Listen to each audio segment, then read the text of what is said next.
let's talk about it.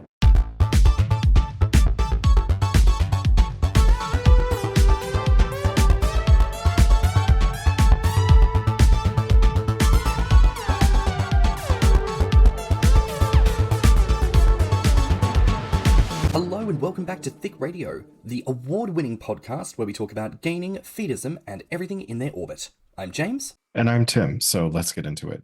Today we're welcoming to the show for the first time our good friend Freddy. Hey, thanks, guys. Thanks for being on. How are you? Good. Just had a good weekend playing games with friends, learned Magic for the first time, so it was great.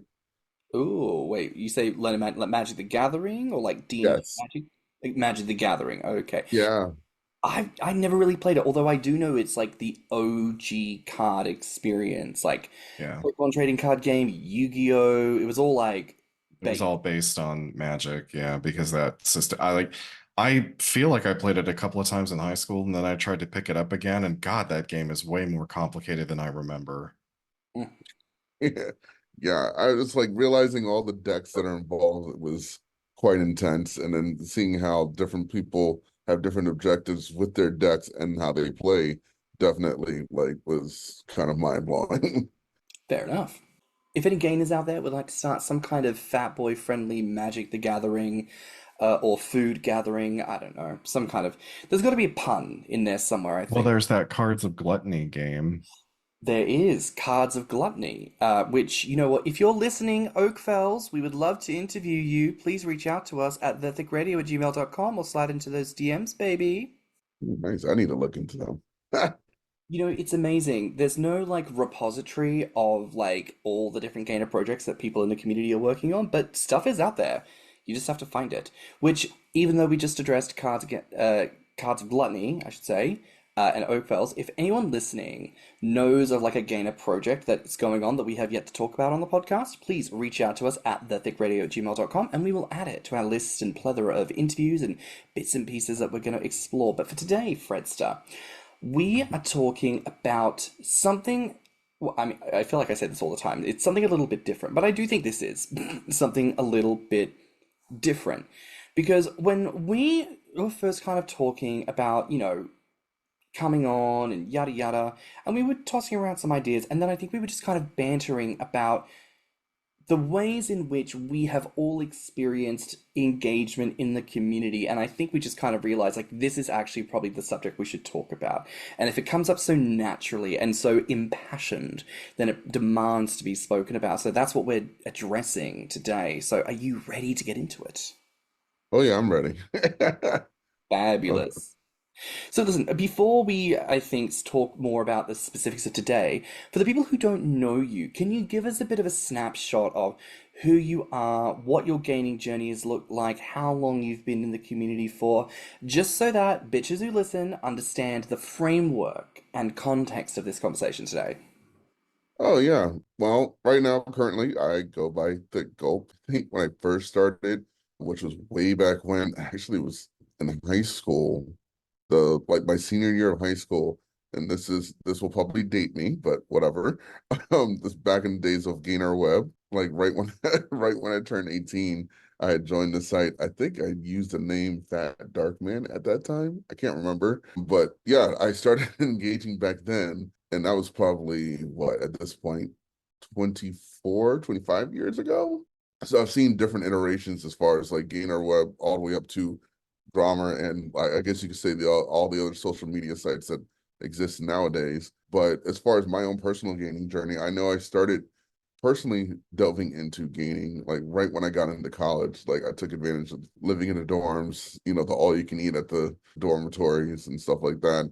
And I got up pretty high up, like when going from like 200 when I was like wrestling in high school, all the way up to 300 in my freshman year. And then after that, I kind of went up and down as the years went on, but I kind of like an up and down trajectory going up to where I'm at currently right now, which is roughly about 436, I want to say. That's where I measured myself about this after this weekend, waking up this morning. As far as my gaming journey, as far as meeting up with folks, I've met up with singular individual folks in the beginning while I was at college. In fact, there was another guy that was actually on Gainer Web. I won't say his name, but that was there at college at the same school with me, and we would meet up from time to time. And then as I left college and went on, I started meeting up with other folks in the different cities that I work in. It's like I work in the entertainment industry, so it's like I've lived in different cities from time to time, and I've definitely met up with people there. And then right around, I'd say, again, sounds kind of like I'm dating myself, but like around 2008 or so, when they started making Grommr before they were called Grommr, I started meeting up with going to those little events that people were organizing through like Belly Builders and Beefy Friend at the time. And then when Grommr came about, that's usually around that was roughly around the time that we were transitioning away from Grommr to actually the bigger events like expansion. And I think I went to like the second or third New Orleans expansion. That was my first big event that I went to. And then from there, I started going to other expansion events. And then I started going to Belly Rep Weekend. And to currently, right now, I'm starting from 2019 on, I've actually started to manage and to being an organizer for Belly Rep Weekend. So that's kind of where I'm at now. So let's be clear here then. The person who we're speaking with today is someone who has been in the community for a minute. You have gained a substantial amount of weight. You have met a substantial number of people. And as far as like actual community service goes, you have done a substantial amount. So, people, when we have this conversation today, bear in mind we're talking to a bitch who has done the thing from beginning to middle to end, and she came back for seconds and thirds. Look up the pictures at Thicc Gulp on Instagram, and you can see that she also went back for fourths. Plain and simple. So, talking on that nature then of engagement, from the time in which you first joined the community up until now, what has that vibe been like when it comes to just connecting with people overall? And has there been a shift in that from then till now? I would say there's definitely been a big shift from when I first started engaging with the community to now, because one, just the culture itself. There's again, Gainer Web it had existed, but it wasn't the site that like Grommr is today, where it was like it was there and people. It's like if you knew how to search for it, you could find it. And in the case of like back then, it was the internet was still kind of fresh still, so it was like a lot of people funneled their way into finding, that website via like AOL chat rooms, like Big Belly Mail for Mail or something like that. And someone would recommend, oh, I found this site or whatever else. And then you kind of stumbled across it. And I guess you can kind of say you do that the same way with Grommr now. Gaining itself is just a lot more, I wouldn't say fully mainstream, but it's definitely more present than it was before. Whereas that was kind of more in the shadow. So it's like people were more eager to meet up with folks earlier because everyone knew that there was a level of camaraderie. There was also a level of secrecy about what was happening. Whereas now people are a little bit more reluctant to because they feel like things are more open. People seem to be a little bit more apprehensive about just showing up to something because they feel like it's going to be something that's going to be quite intimate. It's like, and again, back in the day, it's like a lot of the meetups were just a lot more intimate because it was just maybe just one or two people or whatnot. It wasn't usually a full group of folks. And so, like I said, nowadays with all the events, the Grommr and everything else, when people are hanging out, going to restaurants and going to like Dave and Buster's or, going bowling or going to the beach or anything like that, people are now opening up and seeing that there's more to it than just some secret little thing that I have going on. So I can say like from the beginning to now, it's like people are starting to open up, but then I see that people are still more apprehensive.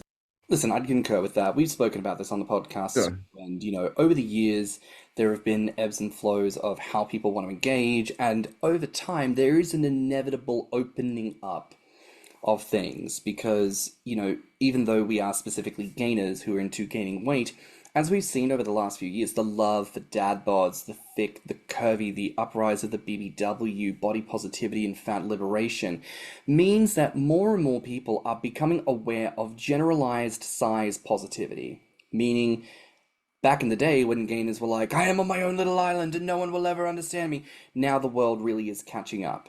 And there is an element in which some gainers maybe need to pull the finger out a little bit and catch up to how others have caught up, because it does feel sometimes like some gainers hold themselves back in this archaic fear that everyone gives a fuck when they just don't. I mean, Tim, I often throw to you as an elder statesman on the pod, which, as far as our community is concerned, I would certainly say like 40s is elder statesman territory because it really feels like our community is still so young and so new, and people of a certain vintage beyond that point just don't engage as much as they used to. Like, have you noticed much of a shift, kind of like how Freddie was mentioning? Yeah, I notice now, especially since like, and I do want to give us flowers here where I think we deserve it.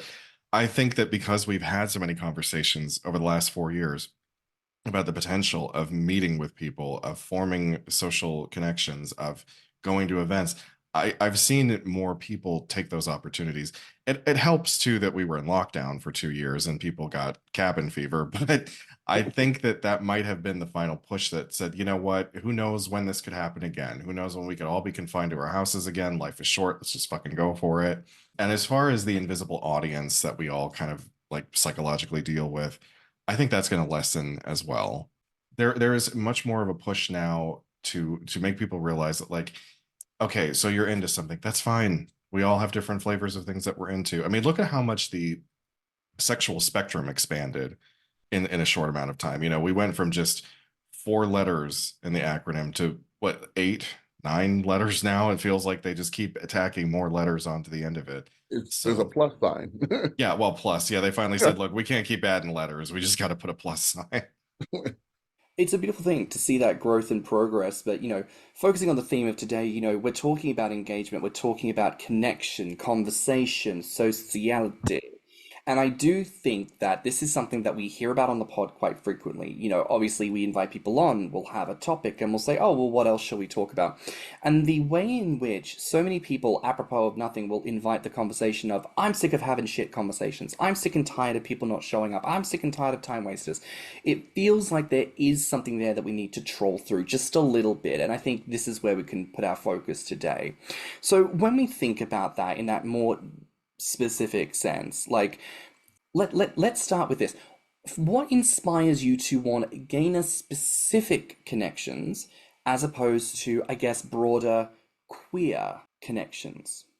I think for me, it's connecting with people on that level of being gaining. It's more about finding someone to connect with that you can be more or less completely open with in that regard. And there's always, everyone has their own personal hangups and their own personal things that they, want to share and not share with people. But in that specific realm of gaining, I feel like what drives me to look for people is just someone that you can naturally not have to inhibit yourself as far as who you are and what it is that you're looking for as far as your own body and your own desires. People that I usually engage with that usually come in, it's like I try to engage with people who are more or less in the same, I guess you say, sensibility as far as like what they're looking for themselves as far as gaining. They're not necessarily specific goals, even if there's like a muscle gainer or someone who wants to just get completely let themselves go and get, like 500-600 pounds or whatnot else, but it's finding people who actually have a sensible view of themselves as far as what they want out of life and versus what they fantasize as what their life can or should be. I think that's what usually drives me to find engagement with people in general, as opposed to just scrolling through. And it's like there's many people that scroll through and just say hello, hi, and they don't really engage as much, but you don't get a sense of where they're going.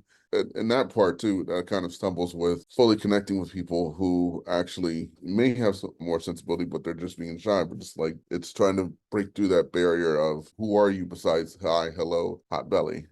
I feel like the difference for me is so like if I'm in a group of like just sort of mixed company of queer people, and maybe they're not like the greatest of friends, they're more like acquaintances, and inevitably groups of queer people, we always end up talking about sex in one way or another. And I know that if like the other people in the group start saying things like, "Oh, I'm into being fisted, and I'm into leather, I'm into rubber, I'm into being pissed on," I know for damn sure I can't say I think that fat is sexy and I think getting fat is sexy because I now that might seem like, oh well, that's a blanket statement, you can't say that, but no, I know what kind of queer men live in my city and the ones that go to the bars that I've been going to for years.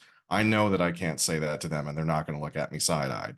So when I'm hanging out with gainer friends, and this is actually regardless of where they fall in the sexual spectrum, I feel great knowing that like I don't have to suck in. I can eat as much as I want. I can talk about fat being sexy. I could look at a rando person crossing on the street and go, oh my God, look at his gut. Like it's huge and beautiful. And like, I'm not going to get judged for it. They might even join in and be like, oh yeah, fuck yeah, that looks fucking amazing. Like I wish I looked like that. There is an ease of conversation that happens there because you don't have to reserve anything, you know? I think Yeah. that's really important because when I think about what I enjoy out of Gain of Friends, it is a frankness. It's an openness. It's an honesty. It's not wanting to dabble my language and say, oh, I like thick guys. I like bear types. And I do like bear types and I do like thick guys, but I fucking love fat guys. And I Yeah. fucking hate having to minimize that language or decorate it to have it sound more acceptable to people because people have their own triggers and traumas. I'm not interested in that. I'm interested in the here and the now and the what are we doing with all of this. It's moments like this dang podcast and learning about your gaining journey and all of that. And I there are don't, times when I just don't want to have to answer a bunch of questions. yeah, Sometimes it's Exactly. just nice to have a conversation without having to answer a bunch of questions that you know somebody's going to ask the minute you say, I think bellies are fucking hot. You know, Yeah. if you're talking to someone who's not a gainer, they might be like, well, what do you mean by that? it's almost Yeah. like saying you don't want to have like entry level 101 talk. Yeah. Like I'm looking for intermediate and above, shall we say, preferably advanced. Freds, what about you? Wholeheartedly the same. It's like even for example, like just recent discourse of being around someone who they like big guys, but they themselves don't want to gain. In fact, they're trying to lose weight, and they started bringing up Ozempic and about trying to lose weight or whatnot else. It's like not having to worry about being in that particular space of like explaining to them why you yourself as a bigger guy who's probably bigger than them don't want to take Ozempic and don't want to try to lose weight while you actually want to eat more. Just like you said, just the conversations of why would you want to do this? I was like, don't you want this or don't you want that? No, I'd like just skip all of that. I'd rather have someone who I don't have to explain all that to and just be comfortable, just be me in that space. 100. The importance of community, and we talk about this so often on the podcast. And you know what, fuckers?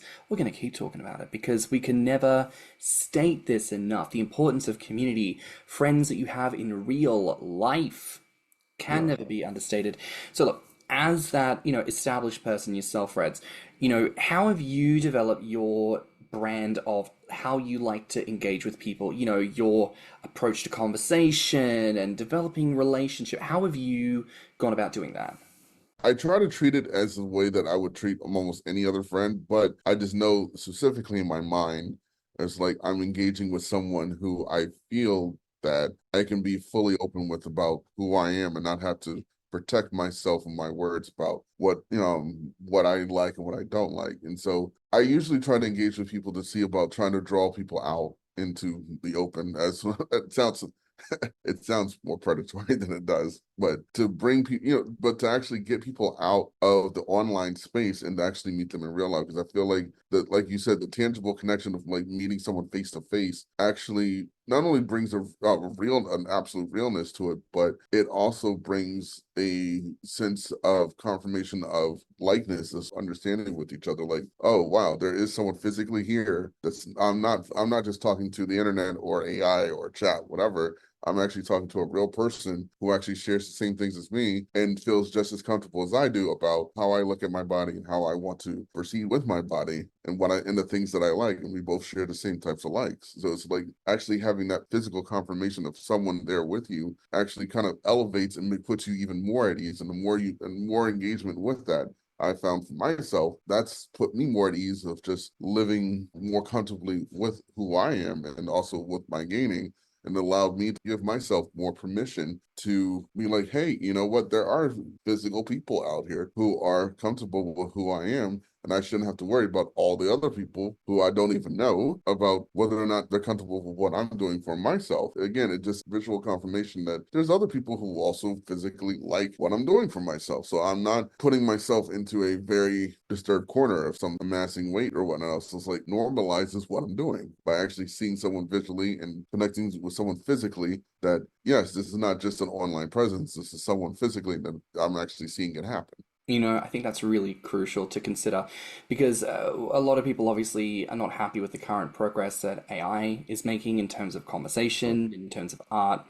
But there have always been concerns about bots. There's always been concerns about fakes in online spaces, lurkers who don't post any photos, or people who steal the photos of others and pose as other people who are just looking to farm content and get free photos and videos, or elicit conversation from their favorite gainers.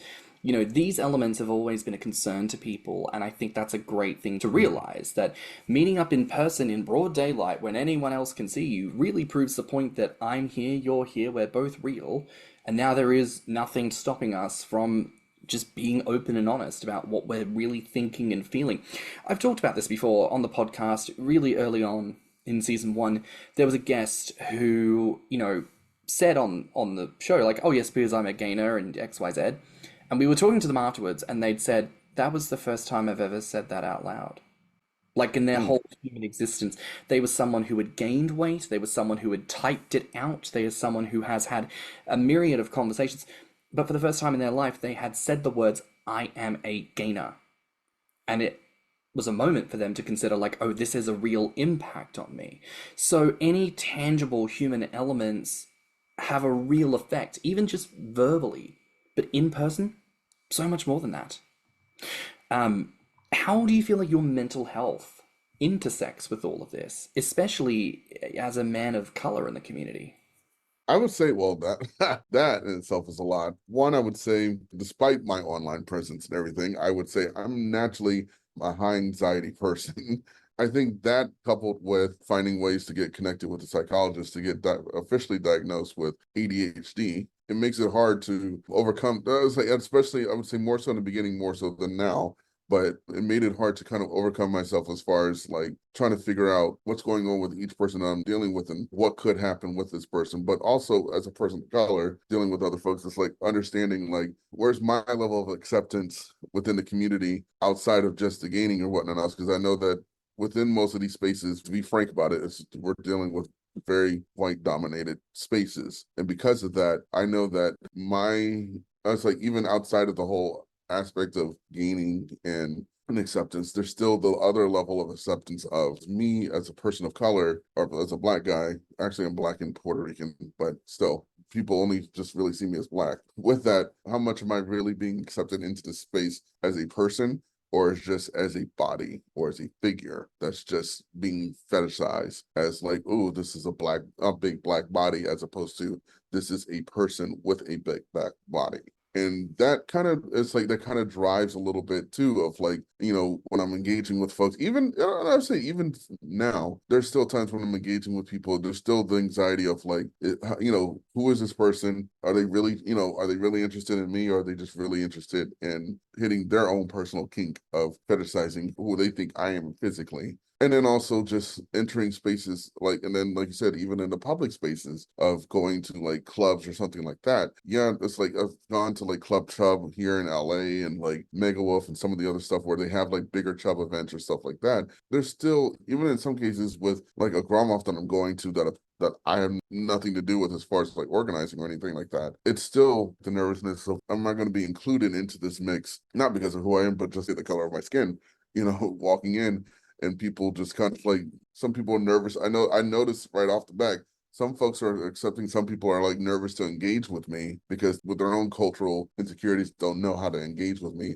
It becomes a little off-putting on my end too, because it, like I said, plays back into my own general anxiety about, am I coming off as threatening? Am I coming off as not safe or something like that? So I was like, those little things come up most of the time still, like I said, even to this day. I mean, Tim, to throw this to you for a second, because you and I have spoken before about how, as a mixed race black man yourself, you, even as in some spaces, you are probably white assumed, or most people, or a lot of people presume that you're Latin, Mexican, you've said? Yeah, Puerto Rican is the most popular one that I got.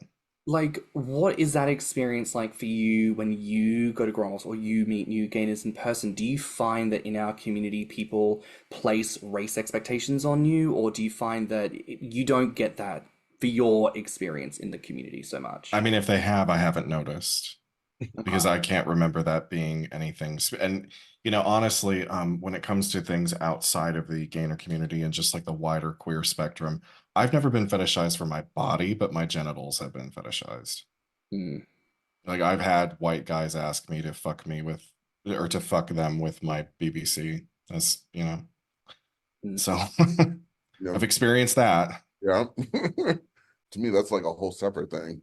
It's like there's always that, but I've had a couple folks, I'm not naming names, but I've had a couple folks that have reached out to me about just wanting to do things with my big black body, or just the way that my black, like in some cases they would actually fetishize it in a way that they talk about my body as if like it's food, like, oh, that dark piece of chocolate or whatever, and it's just like, I'm not your candy. I think those tropes are really important for us to be aware of because so often in fat spaces there's such a push to say let's not fetishize the body. And I know that as gainers we're a little bit like, well, we are here for this, we are into Yeah, this.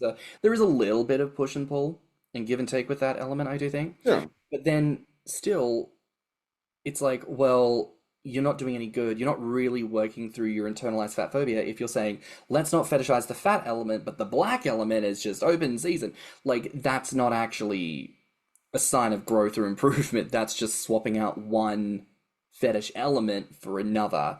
And yeah, for someone like yourself who exists at the intersection of multiple, it creates multiple layers of having to navigate that. And even when you express that sense of anxiety, it makes so much sense. Because we often come back to this point of, we're a community within a community, we are a group within a group, we are such a small collective, all things considered. Why are we so hateful towards each other sometimes? Why could we be so nasty towards one another? But the fetish element as well, ways in which people like yourself can probably be made to feel really uncomfortable when it comes to going to events or meeting up because so and so is going to be there. And I know my constant experience with so and so is that they constantly do things like this and no one says anything because, oh, I'm calling you chocolate. Isn't that a positive thing? It's a sweet, delicious treat. Why are you taking that negative? As if negativity is the root issue of stereotype rather than yeah. the dehumanizing element of it. But hey, that's why we have these conversations, right? Because people need to know. And as you say, a person of a certain vintage, an elder statesman in the community, a black Afro-Latina man who is Yeah. here present to this day still having these conversations means that these issues are still very much present in Yeah. our community. So thank Oh you yeah. for opening up about that. So with that said, when you are, let's say, on Grommr, on Instagram, just online, boop boop on the keyboard, and you see someone's profile and you think, I am going to reach out to this new person, what is it about a profile that makes you go, I am going to reach out to them and try to connect with them? Well, I mean, there are two things I will say. One is like there's definitely, it's like we're all human here, and I will say there's definitely a visual aspect to it. Not to say that I only talk to people that I'm attracted to, but it's like if I'm attracted, it's like you look attractive, yeah, that's going to draw my eye to you. But also, one of the rules of thumb, and it's like I hate to say, put it out there, but it's like one of the things I do when I'm looking on profiles is I will look through who they're following, whether it be Instagram, Grommr, whatever it may be, and I look at the type of people that they follow. I look to see, do they look anywhere like me? Do they look like my size? Do they look like the color of my skin? How many other black people are they actually following? How many other bigger guys of my size, or how many people of my age that they're following? It's like if I see someone who just they're following like one specific type and I'm not following into all of that, I try not to really engage with them because I know that one, the conversation generally is just not going to go that far. It's beyond, hi, how you doing? And a nice one or two compliments and boom, that's it. Or if I see that, but then if I see like they're only following, like, let's say a white guy who's only following just nothing but black people and they just keep talking, but I'll go to their posts and I'll start looking to see through their posts, are they actually being supportive of black people, or are they just sitting there talking, like I said, are they just talking about their features, their physical features, their black lips or their black, black body, their black chest or whatever else, and it's just, those are the things I look at too, to see, are you actually interested in the person, or are you just interested in fetishizing the body parts that are being presented to you online? And it's like, that's my first barrier of distinction of like whether or not should I engage with this person or not. Once I feel like they're, someone who is sensible and someone who actually is caring and interested in knowing people who are like me, then I start to engage with them. And I usually try to engage with what their interests are and try to find out about who they, what they like or what they like to do. Even if it's like on Instagram, like, I'll try to go through the stories or go through the, past profile, see what, see what their likes are and try to engage with, try to find a connection, engage with them on that level and see if we can actually spark up a natural conversation. The people that I have natural conversations with are the people who I'm A, more likely to see in person, and B, are more than likely people that we can continue to actually have, even if we can't physically meet because they're on the other side of the country or something like that. But they're still, people that I can engage and have, be friends with. Like one of the big things for me is like gaming. Like if I see someone's a gamer, automatically that's where I try to jump in because that's a social activity in itself, whether it be board games, video games, whatever, it's a very social activity. And it provides another outlet to be able to talk about ourselves within the gaming space, but also have something else to not make it feel as if like we're just only here for the one thing. There was so much good in what you were saying just then. I Yeah. mean, first and foremostly, looking on someone's profile where they list their interests and determining that as a source of a conversation starter. Freddy, you madman. You absolute psychopath. You mad genius. I don't think anyone has ever thought of that concept ever. At least it certainly seems that way that certain people go on and say, I don't know how to start a really, girl? Really? Fuck, God, shit, damn, piss, fuck, cunt. Shut up. Shut up. Go to their profile and look. Christ almighty. Yeah. The man just painted you a picture. This is something I'm very passionate about because I have had this situation occur even within the last few weeks of people going, oh, I just don't know what I would say. What do you mean? What do you mean? That is a human person who clearly has likes and dislikes. Figure it out. Oh, but the things that they say they like are not things that I personally like or connect with. Really? Well, here's what you do. You message them and say, hey, I just came across your profile. You look fantastic. You mentioned photography, that you're really passionate about photography. Personally, I actually don't know much about photography, but I'd love to learn. Would you like to tell me, like, what do you love about photography? Invite the conversation. If a bitch tells you on their profile, I like this, guaranteed, you ask them, tell me what you like about it. Baby, like the meme of the court jester with the scroll that goes and like it rolls all the way down the castle steps, like that is a bitch with a subject they like, and Yeah. you don't even have to try. It really is so low hanging fruit that when people struggle to pluck the low hanging fruit, I worry because I think why is this so difficult? Just go with that. Just go with that. And I think your point about checking people's follow lists is also really important. I mean, as a white person, I know that that's not something that necessarily concerns me so much in that narrative. But as you say, when you have to think about and consider this is your lived experience, this is something you encounter even up until this day, checking someone's follow list is probably a really excellent way of making a determination without having to put in the emotional labor of a message. And I understand. Is it easier to like just send hi than do all that? Probably. But in the long run, that it shakes out differently. And when people say they don't understand that experience, well, good for you that you don't. That probably means that you don't have to go through that. Yeah. So for the people who do, that's a good thing to be aware of. I mean, Tim, for yourself, do you find that when you're looking to connect with someone that there are any like tidbits or tricks or just things that you want to scope out before you send a message and say hello? I mean, generally, I would like to read their profile and see what it is that they're looking for. Like if they say like say I run across a profile and they clearly state in their profile only interested in speaking to people between a certain age range. As a 40-year-old, I'm not going to reach out because I'm like, well, they're not going to be interested. Um, or if they explicitly state, I'm not into smaller body sizes. I prefer like super chubby or, however they describe what it is that they're looking for. I'll be like, okay, I either fit the bill or I don't fit the bill.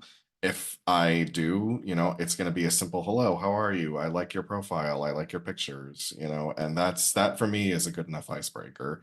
Um, I don't generally enjoy the simple, hey, hi, sup. Um, like I That would that's say, that's not very engaging at all. I mean, if I were 21 maybe, but at 41, no. No, plot twist, effort goes a long way, doll. I do want to ask though, in contrast to that, because we're talking about you're outreaching to people. What about when people reach out to you, right? Someone sent you a message. How do you Mhm. determine one, someone that you actually want to get back to and engage with? And two, how do you resolve a conversation with someone who you don't want to engage with?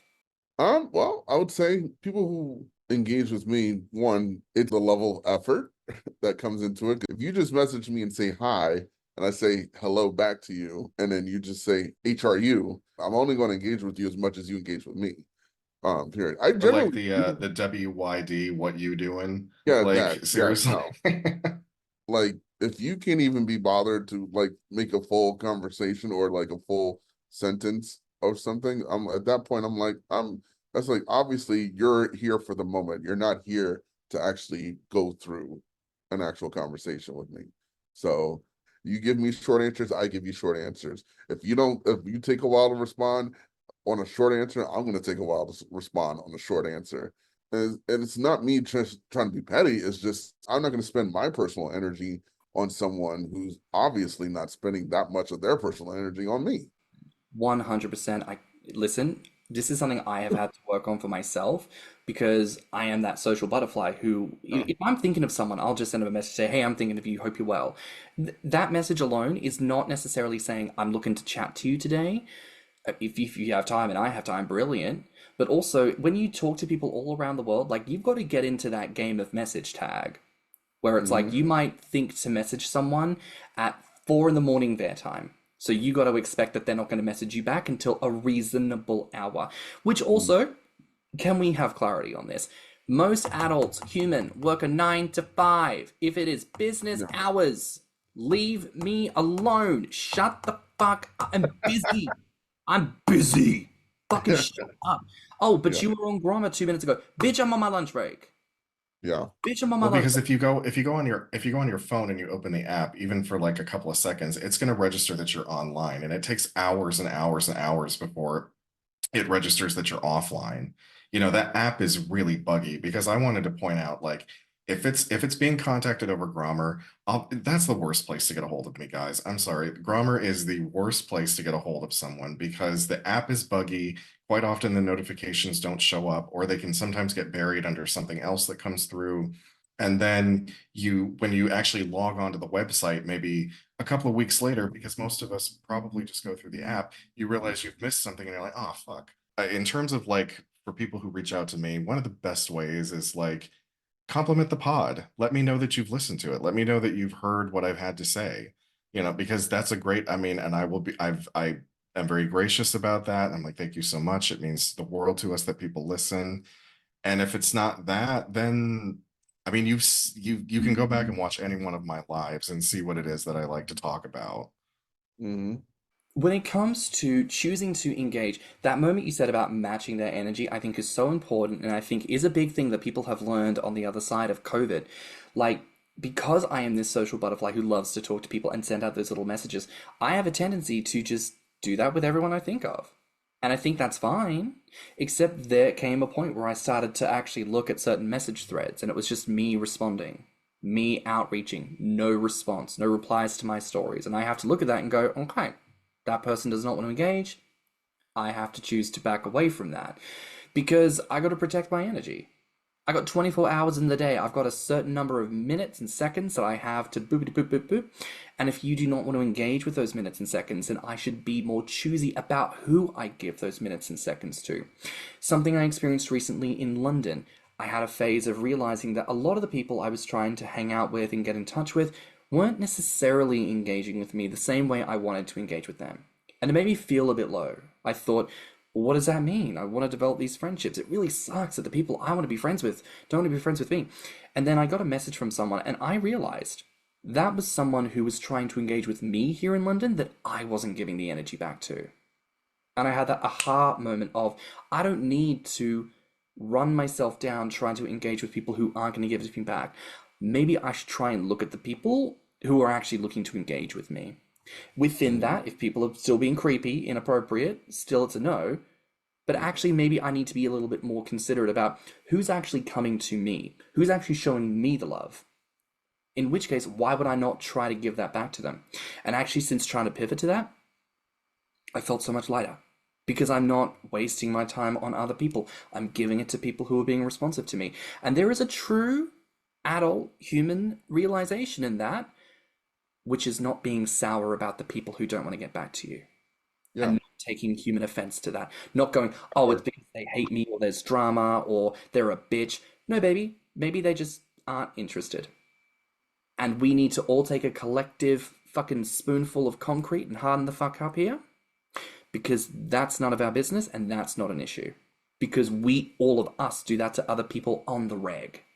So we need to be more prepared to go, if they are backing away or if they are disengaging to protect their peace, baby, let them protect their peace. And if they haven't shared with you the reason why, you don't need to go around and presume. You're busy, booked, and blessed. Because there are other people trying to connect with you. Go and spend some time and dedicate to that. And I think if more people sat in this space of where is the good energy rather than where is the negative, I think more people would have a good time building connections in the community. Just saying. And I also want to say too, I feel like a lot of people, when they're trying to connect with people, they're thinking that, oh, this is person that wants like, we're going to be friends forever or anything like that. The way I look at things is something my mother has always said. It's like people are in your life for 3 eras: a reason, a season, or a lifetime. And within that time, some people can be in your life for multiple seasons, but only for a reason, or they're there for a reason to spur another season. At the same time, everything is not always meant to be permanent with folks. So it's like when you engage with people, you can't always expect people to just be like instantly fall and be your best friend. This is like, it takes time to understand, where they sit within your life.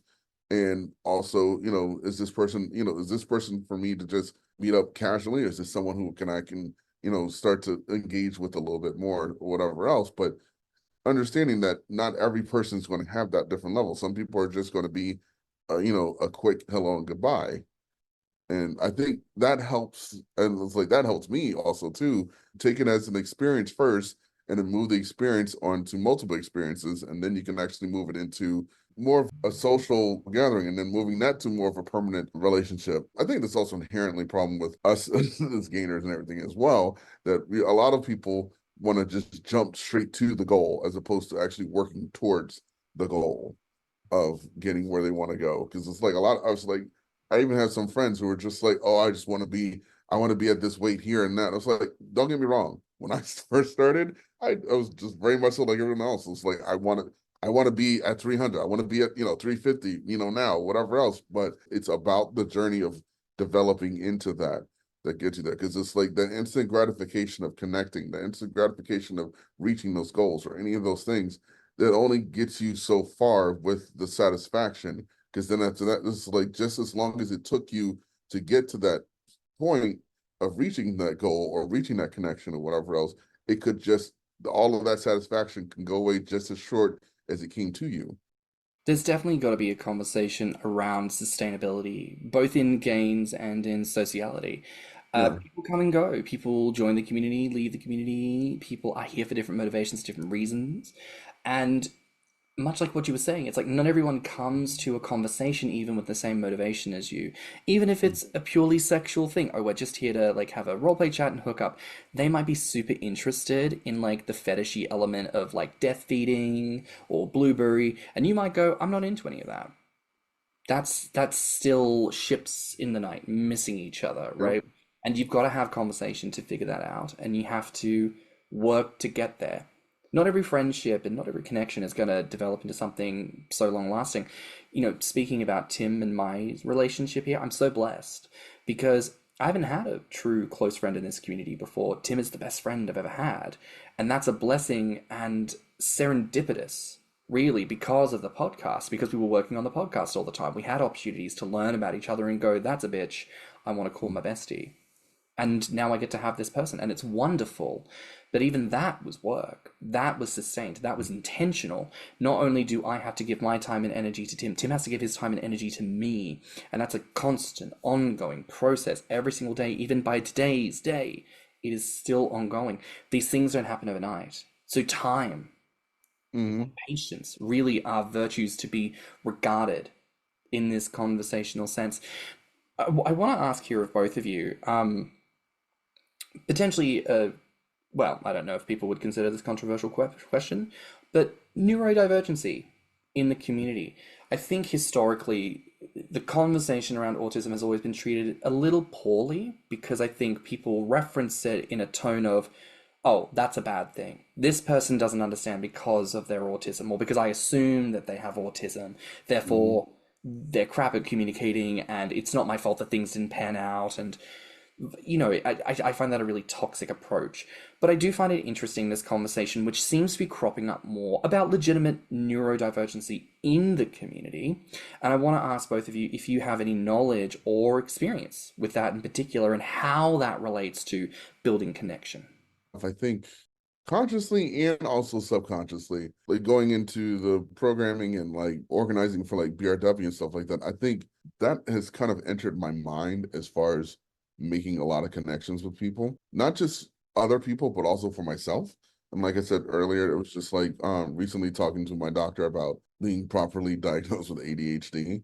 And just because I know that I suffer from a lot of things that suit within that of just being not just being all over the place, but my anxiety being driven by that as far as letting my mind wander to all the different areas and then like paralyzing me from being able to do things and just trying to find ways to overcome it. That also is kind of like filtered into, like I said, like the programming and organizing for BRW, because it's like one of the things that I've always thought about was if I'm feeling all these things, I know there are other people who feel it in even higher degrees.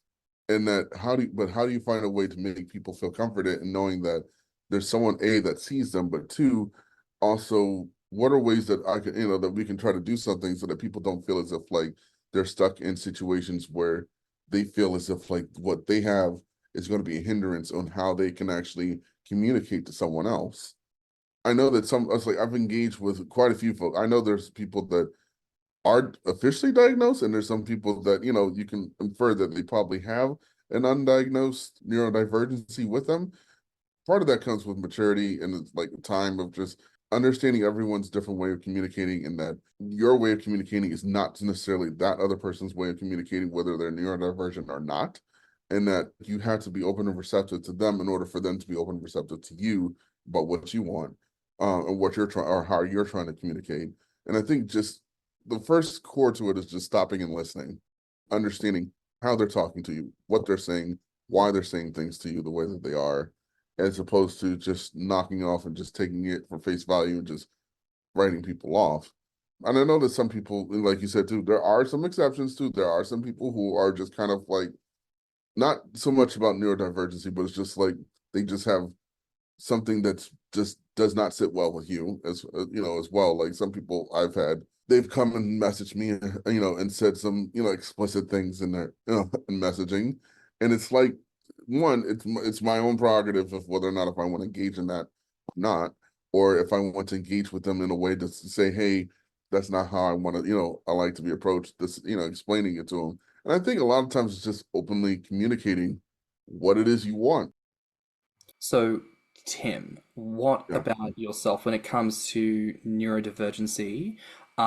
Is that something you particularly notice, and is there a particular way that you handle it? I wouldn't say that I've noticed, honestly, unless someone tells me. I'm not going to make any assumptions. And my approach is going to be the same, because I don't know that. So it's going to be polite and welcoming and, as try to engage as much as I can. Now, if they were to tell me, oh, by the way, I am on the autism spectrum, then I would know to ask questions like, oh, okay, so what way do you prefer to have a conversation? Like, do you want me to avoid things like puns and idioms and sarcasm and metaphor and things like that? Would you prefer that I talk more straightforward and plain with you? You know, pardon me. I know that some people might say, well, I don't want to have to like ask for someone's like biography just to have a conversation with them. I'm like, no, it's a simple case of if they announce that to you, ask a few follow-up questions. Mhm. How do you want me to engage with you? What is the best way? And ask for their personal boundaries as well. Because people who Yeah. tend to fall on these spectrums, they have boundaries that they have that they don't want crossed. Like I'm pretty loosey-goosey, right? Like I don't really care. I'm from the era before anybody ever asked for consent, right? So if you smack my belly or pinch my ass, I'm most likely not going to have a problem with it. But someone um, who just has those boundaries in general, or someone who could be on one of these spectrums, that could be a trigger for them. So ask that too. Ask what their personal boundaries are. Yeah, language like, oh, hey pig, hey fat ass, hey porky, ugly fat piece of shit. Some people like that, some people don't. Don't presume that people like that. Listen, I think this has been a very important conversation today, and I just think as a good last question here as a summation, what do you want listeners to take away from today? I can't stress patience enough with understanding with people, whether it be understanding how people see themselves, whatever their goals may be as far as gaining is concerned, whether it be meeting up with people or anything like that. Patience is a key in understanding not just, like I said, the outside world, but also yourself. I think that helps people to move forward in a positive, progressive way. Because if we're just trying to rush towards everything, rush to make instant connections, rush to instant satisfaction with certain things, we're not getting the full treatment fulfillment. Engaging with other people really isn't that hard. It just takes some conscientiousness on your part, which I kind of feel like we've sort of collectively lost as a society. You know, I I know that we make all the jokes about me being old, but I'm from that era where we didn't all have computers on us all the time. We didn't have instant messaging. We didn't have social media. Like at the time that I was learning how to have interactions with other kids, other teenagers, even other young adults, because like I didn't have a smartphone until 2010. So I am used to the old-fashioned way of getting to know people. Like that is really where I am the most comfortable is like I used to have to go out to a bar and meet people in the dark. Like that's how we had to do it. Yep. Liquored up and in the dark. I'm not saying that that's my preferred way of interacting with people, but that's kind of the mentality that I'm coming from. So I'm not used to this sort of like instantaneous, like we can always get a hold of each other kind of thing. I think you just have to, for those of us that are older, I'm asking, please, like don't rush to judgment. Like realize that we're old and it takes us a little while. Like I still don't understand how Snapchat works. So, I've yet to download it. well, I mean, yeah, I know that part, but like, I have yet to figure out how to navigate that Yeah, app. yeah. I would say if I were to give one piece of advice on today, it's a little bit of what you were saying just there at the end, Tim. In the digital age, we have developed an appetite and an expectation for the instantaneous, that we should be able to talk to people whenever we want, that they should respond immediately, and that all of our needs should be met like that. That is not how people work. And also, it's that very contrarian thing where if you give that attitude to someone, they probably gonna dig their heels in and take longer. Because if you wasting their time or being annoying, because I know I'm like that. Like, don't act crazy, don't act a fool, or it's gonna be worse. But I think that would be my one takeaway from all this is understand they are people too, and in their context, in their time zone, potentially during work hours, potentially they're asleep, eating a meal, doing anything else. It is not your place to have to know or have access all the freaking time. I think if there is one takeaway from today, it is that there needs to be more grace and understanding for the person you're trying to talk to. So I think that's a good place to leave this conversation. And Freddie, I just want to say thank you for all of your time and wisdom and experience today. This has been a pleasure. I appreciate it. Thank you for having me, guys. Fantastic. Now, where can listeners find you online? I am on Grommr, Twitter, Instagram, and BlueSky, all under the same name as far as Thick Gulp. I think on Twitter, I think my @ is still the old handle, like I mentioned before, Fat Dark Man. Well, that's it for another week here on Thicc Radio. Please like and subscribe, rate us 5 stars, and leave us a good review. Now, if you like this episode, the podcast, or just us in general, please share it with your friends and encourage them to tune in. You can find me on Instagram and BlueSky at stannnum. And you can find me on Instagram, Twitter, YouTube, and TikTok at ThiccyMouse. You can also look us up on Instagram, YouTube, and TikTok at Thicc Radio, or at our website at podpage.com/Thicc Radio. If you want to submit a voice note or become a financial supporter of the show, you can find the links in the show notes, and you can always write to us at thethiccradio@gmail.com. So until next time, bye, Fats. Bye, Fats. Bye, Fats.